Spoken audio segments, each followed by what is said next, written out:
おはようございます。ケンです。本日、テスラ株さらに最高値を更新し、この動画を作っている時点で498.398ドルと最高値を更新しております。いよいよ500ドル目前です。今日は週末から今朝までに報道されたテスラを取り巻く一連のニュースから、なぜ今テスラの評価軸が決定的に変わったのか、この点を僕なりの視点で整理していきたいと思います。まずは結論から言います。今回の株価最高値の更新っていうのは EV の販売でも短期的な決算材料でもありません。市場は今テスラを自動車メーカーではなく AI で現実世界を動かす企業として見始めています。その転換点がここ数日のニュースにはっきりと現れました。本日、テスラ株は498ドルまで上昇し、過去最高値を更新しました。しかも、じわじわではなく、はっきりとした出来高を伴った上昇です。では、なぜこのタイミングなのか、そしてなぜ多くのアナリストが慎重姿勢の中で株価だけが先に動いたのか、今日はこの違和感の正体、これを解き明かしていきたいと思います。では、まずは背景をできるだけコンパクトに整理していきます。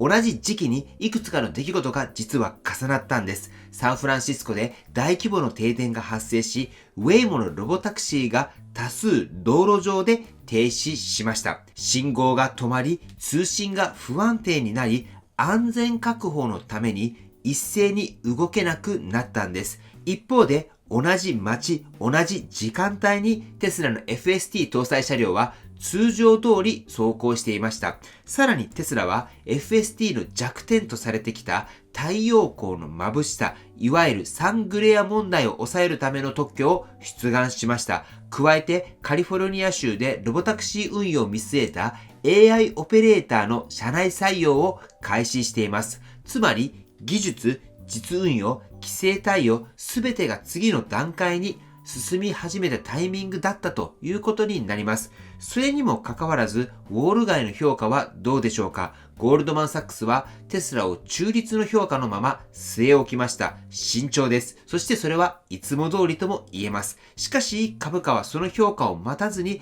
過去最高値を更新してきました。ここに今回の本質があると思います。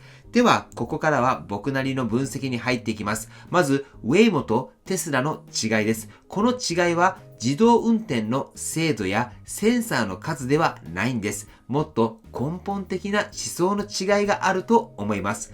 ウェイモの自動運転っていうのは、高精細マップ、都市インフラ、通信環境、これらが正常に機能していることを前提に設計されています。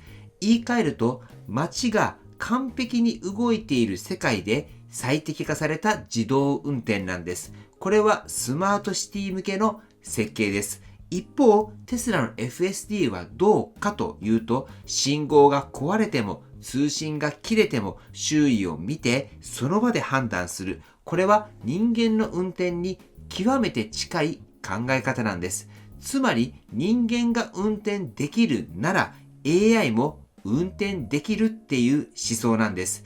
今回の停電っていうのはこの思想の差、これを非常にわかりやすく浮き彫りにしてきました。ウェイモは安全側に倒れて一斉停止しました。テスラは各車両が分散的に判断し走り続けました。ここで市場は気づいてしまったんです。自動運転っていうのは完璧な都市を前提にすると現実世界では止まるということになります。しかしカオスな現実世界を前提にすると止まりにくいんです。この差っていうのは将来決定的になってくると思います。次に FSD のサングレア問題についてです。これはこれまで FSD の批判点としてよく挙げられてきました。逆光に弱い朝夕の太陽光で認識が不安定になる。これは事実です。だからこそテスラが物理的な構造と工学設計の両面からこの問題に取り組み始めた意味っていうのは大きいんじゃないかなと思います。そしてここで重要なのは完璧に解決したかどうかではないんです。弱点を放置せずに一つずつ潰しに来ている。このような姿勢っていうのが大切になります。そして AI オペレーターの社内採用です。これを見て結局人が必要なんじゃないか、そう感じた方もいるかもしれません。しかし、僕は逆に見ています。これは後退ではなくって前進なんです。なぜなら、完全自動化を夢見て動かないよりも、規制の中で実運用を積み重ねる方が圧倒的にデータが溜まるからです。AI っていうのは走った距離で賢くなります。運用した時間で強くなるんです。AI オペレーターはそのための橋渡しに過ぎないんです。では、ここで話を変えて、イーロン・マスクさんの話に移ります。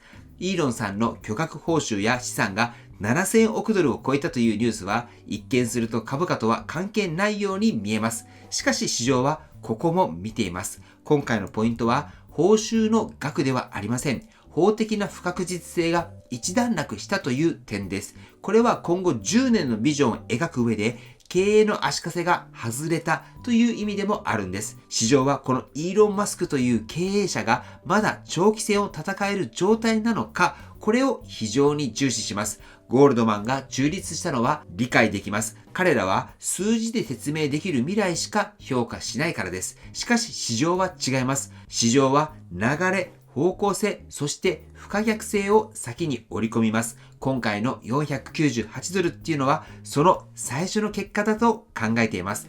ではこれから先の未来、これがどうなっていくのか、テスラは EV メーカーでもロボタクシー会社でも終わらない可能性がありますし、それはもう皆さん十分に分かっていると思います。もっと近い表現をした場合には、現実世界に AI を展開するためのプラットフォームという企業になってくると思います。車は端末で、FSD は OS、ロボタクシーは最初の大規模アプリケーション。こう考えてくると評価軸が変わるっていうのは自然な流れです。では、そういったことを踏まえて最後に皆さんに問いかけたいと思います。市場は次に何を確認したらこの評価を確信に変えると思いますが、FST の介入率でしょうか、ロボタクシーの稼働データでしょうか、それとも規制の1段階のクリアでしょうか。皆さんはどの評価が大切だと思いますか？ぜひコメントで教えていただければと思います。はい。では本日のコメントを紹介していきます。本日はキャンディー5233とタカ金沢さんのコメントを紹介します。さあ、テスラ株クリスマスラリー来ますかね？そして大いに期待しましょうというコメントです。ありがとうございます。さて本当にね、クリスマスに500ドルが見えてきたんですけれども、皆さんはクリスマスに500ドルを超えてくると思いますか？それとも500はやっぱ厳しいんじゃないかって思いますか？ぜひコメントでこのあたり教えていただければと思います。そしてちょっと CM になってしまいますけれども、僕の YouTube のメンバーシップでは月に一度座談会っていう感じで、ズームでワイワイテスラの話をしています。今月は28日日曜日の午前7時からしていますので、一緒にテスラトークしたいなって方は、ぜひメンバーシップの方に来られてみてください。はい。ではね、最後に現在のテスラ株チェックしておきましょう。現在は498ドルから少し下がりまして、494ドルと僕がこの資料を作っている時点ではなっております。はい。では本日の内容は以上です。今回の動画が参考になったと思われたら、高評価をよろしくお願いします。僕の YouTube は毎日発信しています。僕の YouTube をご覧になってもらえば、テスラの情報はほとんど網羅すると思いますので、チャンネル登録がまだな方は、チャンネル登録の方をよろしくお願いいたします。では、今日もご視聴していただきありがとうございます。テスラのある生活を楽しんでいきましょう。ではまた。通信です。株式会社エコファクトリーの輻射熱の体感会、冬の会の日程が決まりました。ぜひ、真冬の輻射熱、床暖房とはまた違う暖かさの次世代技術を体感してみませんか？こんな方におすすめということで、真冬のヒートショックが怖い方、逆に真夏の家の中での熱中症が怖い方、そして家の断熱性が悪くて夏が暑くて冬は寒い、これをどうにかしたいと思う方、または経営者の方でオフィスの空調をどうにかしたい、電気代が高くなってしまって困っている、そんな方におすすめです。去年一緒に行った人で体感された翌日に買われた方がいます。その方は両親の家に設置しました。この理由が家も古くなり断熱性もない。また真冬のヒートショック、真夏の熱中症もエコウィンがあれば解決してくれると思ったからというものです。ただここで皆さん一つね疑問に思うと思います。リビングにエコウィーンを置いたとして、お風呂場でヒートショックって起きるものなのに、それって大丈夫なのって思うかもしれませんが、これがね、大丈夫なんですよ。これは本当ね、体感してもらったらね、びっくりすると思います。こんな風になるのって思うと思いますので、ぜひね、このあたり気になる方は一緒に体感会に行ってみませんか？ではね、日時ですけれども、2026年1月23日、こちらエコファクトリーの熊本本社で行います。そして翌月の2月9日の月曜日、こちらはエコファクトリーの東京支社で行います。東京支社の方は定員が決まっておりまして、10名となっております。時間はともに10時から行います。東京の方は僕の方も朝一で東京に向かいたいと思います。なので、ぜひね、一緒に体感してみませんか？ほんとね、この真冬の輻射ですね、体感してもらったら感激するんじゃないかなと思いますので、行ける方は一緒に行きましょう。そして行きたいと思われる方は LINE の方で僕の方に問い合わせの方よろしくお願いいたします。はい、では本日も最後までご視聴していただきありがとうございます。素敵な一日をお過ごしください。ではまた。